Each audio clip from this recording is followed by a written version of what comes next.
அப்புறம் புதுச்சேரியில பாத்தீங்கன்னா தமிழக வெற்றி கழகத்தில் தமிழகத்தை தொடர்ந்து புதுச்சேரியில் விசில் சின்னமானது ஒதுக்கப்பட்டுள்ளது. இதற்கு விஜய் தேர்தல் ஆணையத்திற்கு நன்றி தெரிவித்துள்ளார், மகிழ்ச்சி தெரிவித்துள்ளார். இது மட்டுமல்ல புதுச்சேரிக்கு பாத்தீங்கன்னா நிர்வாகிகளையும் அதாவது 30 நிர்வாகிகளையும் நியமித்திருக்காங்க. அதுல பாத்தீங்கன்னா சையத் முகமது காசிம், புதியவன், சாமிநாதன், அசனா, பெரியசாமி, சந்திரன், அதாவது முன்னாள் எம்எல்ஏக்கள் சாமிநாதன், அசனா, பெரியசாமி ஆகியோர் முன்னாள் எம்எல்ஏக்களை நிர்வாகிகளாக அறிவித்திருக்காரு. அது மட்டும் இல்லாத முன்னாள் ஐஜி, அதாவது போலீஸ் அதிகாரி இருந்த ஐஜி சந்திரனையும் நிர்வாகியாக அறிவித்திருக்காரு.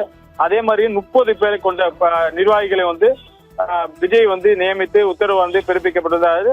அது மட்டுமல்லாது விசில் சின்ன தமிழகத்தை தொடர்ந்து புதுச்சேரியில விசில் சின்ன ஒதுக்கினத்திற்கு மகிழ்ச்சியை தெரிவித்திருக்காரு. ஒன்றிணைந்து எல்லாரும் நம்ம ஒருங்கிணைந்து செயல்பட வேண்டும் என்றும் தனது அறிக்கையில் தெரிவித்திருக்கார் ஆபிரகாம். தகவலுக்கு நன்றி ஜெயக்குமார்.